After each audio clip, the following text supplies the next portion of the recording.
Good morning, students. Today our topic is nature of hospitality industry. जो hospitality industry है उसके nature के बारे में क्या बात करेंगे। ये जो लेक्चर है ये BTTM फर्स्ट सेमेस्टर बच्चों के लिए है। Let us start. What is hospitality? Hospitality is the relationship between guest and A host. जो हॉस्पिटैलिटी है वो रिलेशनशिप है बिटवीन एक गेस्ट और होस्ट के बीच में। और द एक्ट और प्रैक्टिस ऑफ बीइंग हॉस्पिटेबल, या हम इसको ये भी कह सकते हैं ये वो प्रैक्टिस है जिससे एक इंसान मतलब आरामदायक साबित मतलब आराम से जैसा फील करे। फॉर एग्जांपल अगर एक गेस्ट किसी के घर में जाता है तो उसको वार्मली वेलकम करेंगे तो वो मतलब हॉस्पिटेबल फील करता है। That is reception and entertainment of guest. वही मतलब है जैसे किसी के घर में कोई गेस्ट चला जाता है तो उसको अच्छे से रिसेप्शन किया जाता है, उसको अच्छे से एंटरटेन किया जाता है। इसी तरीके से जो होटल इंडस्ट्री है इसमें भी ऐसे ही जो गेस्ट है उसको जब वार्मली रिसेप्शन पे वेलकम किया जाता है और उसको फिर एंटरटेन किया जाता है। या हम ऐसा भी कह सकते हैं visitors are the stranger resorts, clubs, conventions, attraction, special events and other services for travellers and tourists. या हम ये भी कह सकते हैं जब गेस्ट्स के लिए क्या देते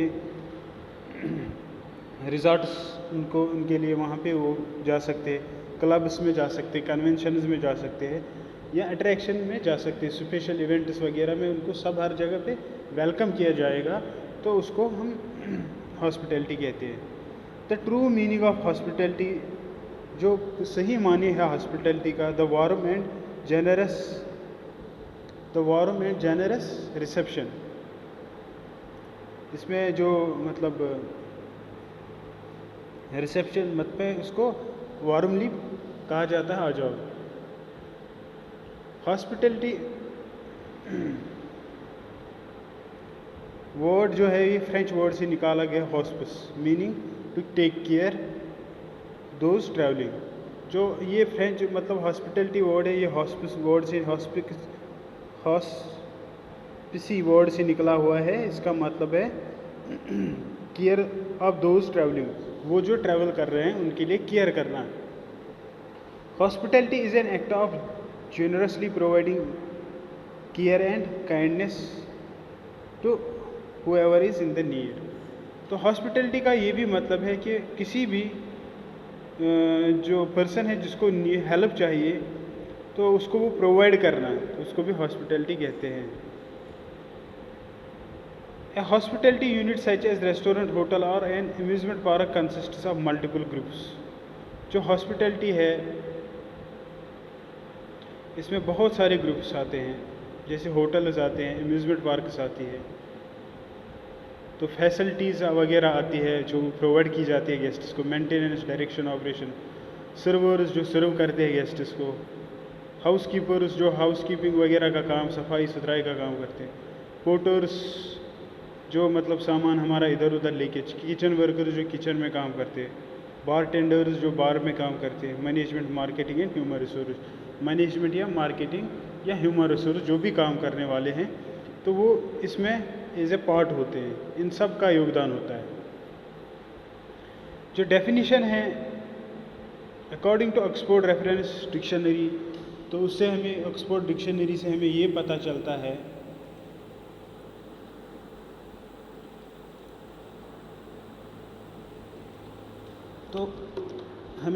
चलता है friendly and generous reception and entertainment of guests और स्ट्रेंजर। जब हम फ्रेंडली, ऑक्सफोर्ड डिक्शनरी ने जो हॉस्पिटैलिटी को डिफ़ाइन किया उन्होंने कहा है ये friendly, generous reception and entertainment of guests है और स्ट्रेंजर्स है, स्ट्रेंजर्स जो चलते हैं उनको करना, और kindness in welcoming guests of strangers, या वो स्ट्रेंजर लोग हैं जो एज ए गेस्ट आते हैं उनको काइंडनेस के साथ उनको वेलकम करना।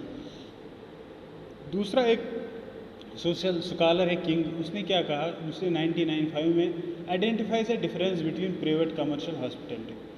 उसने डिफरेंस किया जो बिटवीन है कमर्शियल और प्राइवेट हॉस्पिटैलिटी के बीच में। वायर private is defined as act by individuals in a private setting. Private hospitality मतलब वो हो गई जब एक पर्सन जो है वो प्राइवेटली किसी को, एक इंडिविजुअल को मतलब सेट करता है अपने घर में, या कमर्शियल हॉस्पिटैलिटी इज़ डिफाइन, हाँ मतलब अपने घर में करता है। फॉर एग्ज़ाम्पल वही बात हुई, अगर हमारे घर में कोई गेस्ट आया तो उसने हमने वार्मली वेलकम किया और उसको एडजस्ट किया घर पे, that means private setting. Hospitality is defined as, but hospitality जो है कमर्शियल हॉस्पिटैलिटी, उसको डिफाइन किया जाता है as private setting, sorry hospitality is defined as commercial hospitality. कैसे? जहाँ जब हमको meals, beverage, lodging and entertainment provided for profit, जब प्रॉफिट के लिए सारे काम किए जाते हैं, जब प्रॉफिट के लिए काम किए जाते हैं, चाहे वो फूड है, ब्रेवरेजेस है, या लॉजिंग फैसिलिटीज़ या सोने की जगह है, तो अगर कहीं पे बिकी जाती है तो उससे प्रॉफिट कमाया जाता है, उसको कमर्शियल हॉस्पिटैलिटी बोलते हैं।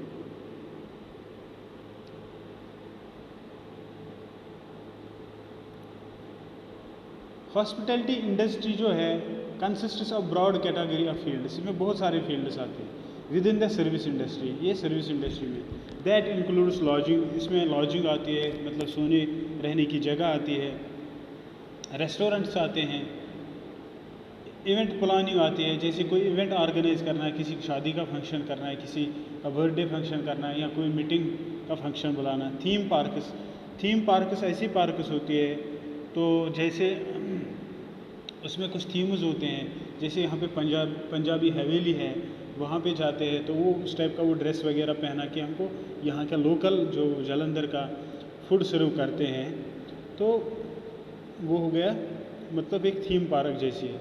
ट्रांसपोर्टेशन इसमें आता है, डिफरेंट टाइप्स ऑफ ट्रांसपोर्ट, चाहे बस से, चाहे रेल से, चाहे प्लेन से, चाहे क्रूज़ से, चाहे केबल ट्रांसपोर्ट, बहुत सारे travel,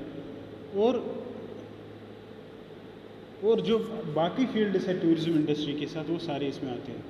the hospitality industry is a $3.5 trillion service sector. जो ये हॉस्पिटैलिटी इंडस्ट्री है ये $3.5 ट्रिलियन सेक्टर है विद द ग्लोबल इकॉनमी, पूरे दुनिया में। It is an umbrella term for broad variety of service industries. ये जो मतलब एक अम्ब्रेला टर्म, एक ही टर्म है, बहुत सारी सर्विस इंडस्ट्री जब मिल के काम करती उनके लिए हॉस्पिटैलिटी एक ही मतलब टर्म यूज़ की जाती है। इसमें आते हैं but not limited to hotels, इसमें सिर्फ होटल्स नहीं आते, फूड सर्विसेज नहीं आते, कैसिनोज आते हैं एंड टूरिज्म, मतलब इसमें बहुत सारी चीज़ें आती हैं, होटल्स, फूड सर्विस, कैसिनोज जैसे हमने ऊपर कहा, इवेंट्स वगैरह, थीम पार्क, ट्रांसपोर्ट, ये सारा इसमें आता है। The industry is cyclic detected by the fluctuation is that occur within an economy every year. तो इसमें फ्लक्चुएशन देखी जाती है जो हॉस्पिटैलिटी इंडस्ट्री में हर साल।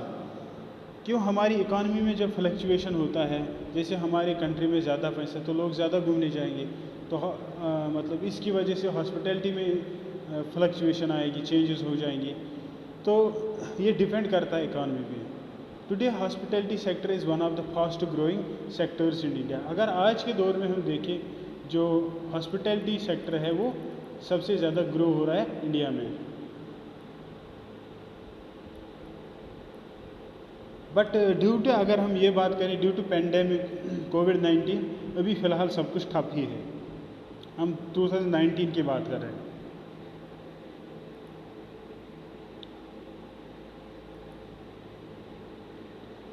द हिस्ट्री ऑफ हॉस्पिटैलिटी, अगर हम हिस्ट्री की बात करें हॉस्पिटैलिटी की, तो पहले भी हमने थोड़ा इसके बारे में डिस्कशन किया है। The history of the hospitality industry dates all the way to the colonial period in the late 70s। तो अगर हम कॉलोनियल पीरियड की बात करें, जब 70s में पूरे यूरोप में कॉलोनियल पीरियड, मतलब बहुत सारी जो कंट्रीज़ थी वो यूरोपियन कंट्रीज़ की गुलाम थी, तो उसकी बात करें ये तब से चल रही है। दूसरी बात ये, things have changed quietly a bit since the hospitality industry has experienced significant development over the years as it has faced world wars, the depression and various social changes. जो ये हॉस्पिटैलिटी, इसमें बहुत सारी चेंजेस आ गई है। कैसे आ गई changes? कैसे आ गई चेंजेस? वो ऐसे आई हुई है जैसे बहुत वर्ल्ड वार हुए, इससे इस पर इम्पैक्ट पड़ा, 2 वर्ल्ड वार हुए, और क्या हुआ, जैसे डिप्रेशन हुआ, इकॉनमीज़ कमज़ोर हो गई, गुर्बत आ गई, तो इस वजह से इसमें मतलब बहुत सारी चेंजेस हो गई। या सोशल चेंजेस भी हो गए, समाज में चेंजेस हो गए, तो इसमें भी चेंजेस आ गए। Facilities offering guest hospitality have been in the evidence since early biblical time. Facility provide करना गेस्ट्स को, ये सब बहुत पुरानी ज़माने की बात है। The Greeks develop thermal baths. जो ग्रीक्स है, जो ग्रीस कंट्री है, उन्होंने थर्मल बाथ्स मतलब जैसे हम स्टीम बाफ वगैरह देते, उस टाइप के कुछ रूम्स वगैरह डिज़ाइन किए, ताकि जो अकोमोडेशन है ट्रैवलर्स वगैरह को दी जाती है ऑन गवर्नमेंट बिजनेस, जो गवर्नमेंट बिजनेस है उनके बीच, मतलब ये गवर्नमेंट ने किया थर्मल बाथ्स वगैरह बना लिए।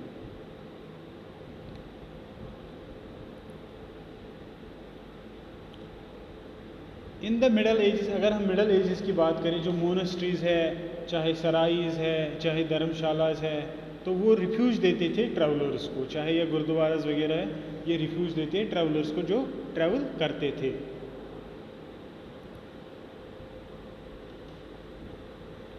अब नेचर ऑफ हॉस्पिटैलिटी इंडस्ट्री, ये कैसी है हॉस्पिटल इंडस्ट्री, इसके बारे में ये मेन टॉप मतलब इम्पॉर्टेंट जो चीज़ डिस्कस हम करने जा रहे हैं, एक्चुअली हमारा यही टॉपिक है, but to understand the basics तो मैं पहले से स्टार्ट कर दिया।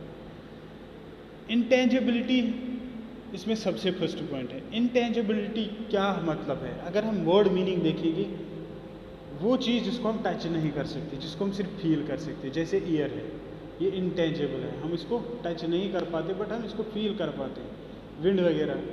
तो इसी तरीके हॉस्पिटैलिटी इंडस्ट्री में इंटेंजिबिलिटी है क्या? तो hospitality products can be seen tested. जो हॉस्पिटैलिटी टूरिस्ट प्रोडक्ट्स होते हैं उनको हम टेस्ट करते हैं, फेल्ट, हियर्ड और smelled before they are purchased. तो हम उनको मतलब स्मेल करने की कोशिश करते हैं जब भी उनको परचेज करते हैं। One the sale is representative of hotel room, they do not take hotel room with them. अगर आपके पास कोई होटल का कोई बंदा आता है, आपको वो कहता है कि आप मेरे होटल में बैठो, तो वो अपना वो होटल रूम साथ लेके नहीं आता है, बट वो क्या करता है, वो क्या करते हैं, वो रूम को सेल करते हैं, बट हमें पता नहीं होता है रूम में है क्या। दैट मीन्स हम उसको टच नहीं कर सकते। तो फिर हम जब वहाँ पे जाते हैं तो हम होटल में रात को बैठते हैं, हम वहाँ की सर्विसेज वगैरह देखते हैं, तो हम ये डिसाइड कर पाते हैं कि ये रूम कैसा था। मतलब इंटेंजिबल तो था ये, बट हमको ये पता चल जाता है कि फैसिलिटीज़ अच्छी थी या ख़राब थी। इनसेपरेबिलिटी, इसको हम सेपरेट भी नहीं कर सकते। Hospitality service, both the service providers and the customer must be present for the translation to occur. हाँ, अगर हम देखें जो हॉस्पिटैलिटी इंडस्ट्री में क्या है, तब तक कुछ पता, इसको हम सेपरेट, जो गेस्ट है या जो सर्विस प्रोवाइडर है उससे हम सेपरेट नहीं कर पाएंगे। जब दोनों अवेलेबल है तब ये पॉसिबल है। जब होटल रूम अगर अवेलेबल है, अगर कस्टमर नहीं है तो उसका कोई फ़ायदा नहीं है। अगर होटल रूम है, एक कस्टमर है, तब मतलब ये फ़ायदा है, तब मतलब हमें पता चलेगा। The food in A restaurant में भी आउटस्टैंडिंग, जो होटल में कोई फूड होगा वो आउटस्टैंडिंग होगा if the service person has a poor attitude to provide inattentive service. अगर हम ये देखें, but if the service person जो है has a poor attitude to provide inattentive service. For example, एक वेटर होता है, अगर वो आपको सर्विस अच्छे से नहीं देता है, बाकी अगर खाना अच्छा है बट वो आपको अच्छे से ट्रीट नहीं करता है, customers will down rate the overall restaurant experience. तो उससे क्या है, जो रेस्टोरेंट के बारे में मतलब बात होगी वो डाउन होगी, कहेंगे यार उधर तो खाना तो अच्छा है बट उनका देने का ढंग अच्छा नहीं है। तो इस कहते हैं इनसेपरेबिलिटी। ये डिपेंडेंट है, गेस्ट और होस्ट के ऊपर डिपेंडेबल है। हिट्रोजेनिसिटी, ये हिटीरियोजेनेटिक है। हिटीरियोजेनेटिक मीन्स हो गया ये डिफरेंट है।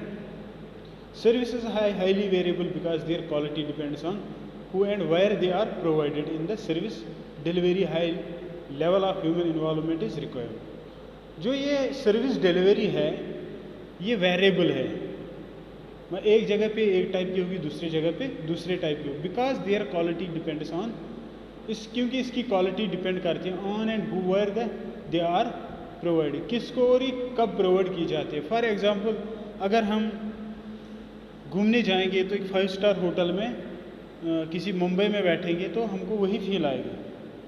बट अगर हम इकोनॉमिक टूरिस्ट, हमारे पास ज़्यादा पैसा नहीं है, तो हम सिंपल वाले गेस्ट हाउस या होटल में बैठ सकते हैं। तो ये डिपेंड करती है। और दूसरी बात ये है, इसमें ह्यूमन इन्वॉल्वमेंट ज़रूरी है।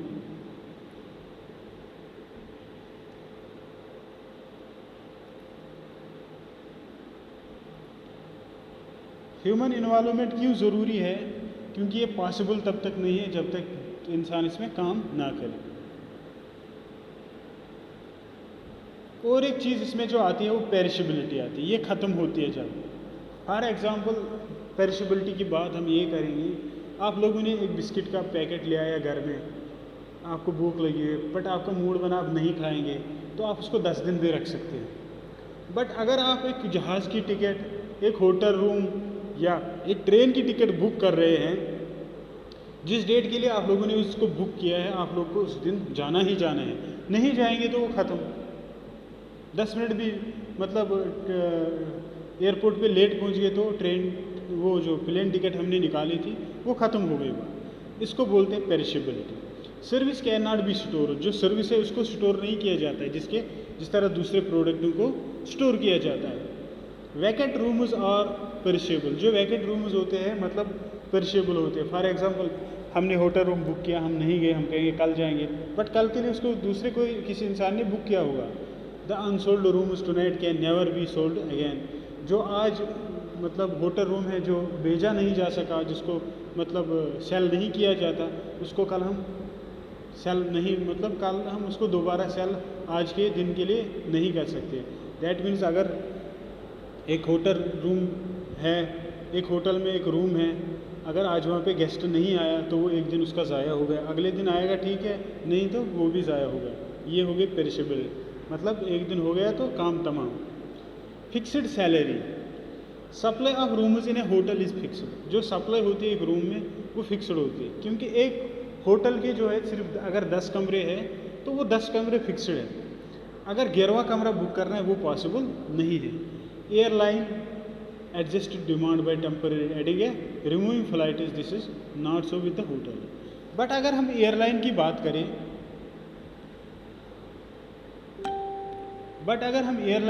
करें, उसमें यह है अगर ज़्यादा कस्टमर्स आ गए तो हम उनको दूसरी फ़्लाइट भी बुक कर सकते हैं, बट होटल में ये पॉसिबल नहीं है। हाई ऑपरेटिंग कॉस्ट, जो हॉस्पिटैलिटी इंडस्ट्री इसका ऑपरेटिंग कॉस्ट जो ज़्यादा है, जैसे मैन्युफैक्चरिंग का, unlike in manufacturing industry with the offset labour with large capital investment, hotels are both capital and labour incentive. हाँ, इंटेंसिव। अगर हम बात करेंगे हाई ऑपरेटिंग कॉस्ट की, जो ऑपरेटिंग कॉस्ट होता है होटल्स का वो ज़्यादा होता है। जब एक होटल बनाया जाता है उस पर बहुत पैसा खर्च किया जाता है, और उस वहाँ पे जो लेबर काम करता है ना, वो दूसरे जो इंडस्ट्रीज़ वगैरह में लेबर होता है उस तरीके से काम नहीं करता। वो हाईली मतलब अच्छे professionally trained, highly educated, good communication, उनकी सैलरी भी अच्छी बनती है, उनका ड्रेसिंग सेंस भी बहुत अच्छा होता है। तो इसलिए ये दोनों चीज़ें एक्सपेंसिव बनती है, इसका जो मतलब मैन्युफैक्चरिंग कास्ट है और वहाँ पे जो लोग काम करते हैं। सीजनैलिटी, ये डिपेंड करती है seasonality. It means changes in business employment और बिजनेस पैटर्न्स विच ओकर periodically at given times of the years on a business site. Seasonality is defined as seasonal fluctuation in economy or business activity which occurs again and again regularly during a year as a result of change. देखो, it means changes in business, तो change होती है business में, कभी किसी season में business अच्छा चलता है, कभी नहीं चलता है। एम्प्लॉयमेंट और buying patterns which occurs predictively to at a given time of the year, मतलब एक होटल को डिसाइड करना पड़ता है, अगर सीज़न में टूरिस्ट आ रहे तो वो जो उनकी सप्लाई वगैरह वो बाई करेंगे, अगर नहीं आ रहे तो वो बाई नहीं करेंगे। ऑन ए बिजनेस साइड, जो बिजनेस साइड होती है, seasonality is defined as seasonal fluctuation in economic और बिजनेस एक्टिविटी। तो जो ये सीजनलिटी है, हम ये भी कह सकते हैं, अगर लोगों के पास पैसे नहीं घूमने नहीं गए तो ये इस पर भी डिपेंड करता है, इसको भी हम सीजनलिटी बोल सकते हैं। या हम ये भी बोल सकते हैं कि अगर बिज़नेस एक्टिविटी नहीं हुई, फॉर एग्जांपल लद्दाख में विंटर में होटल्स में कोई नहीं होता है, तो बिज़नेस एक्टिविटी नहीं हो रही है, दैट मीन्स वहाँ पे सीजनलिटी डिपेंड करते हैं, which occurs again and regularly during a year. ये साल में कभी भी हो सकता है as a result of changes, जब चेंजेस होती है। तो thank you, this was your lecture.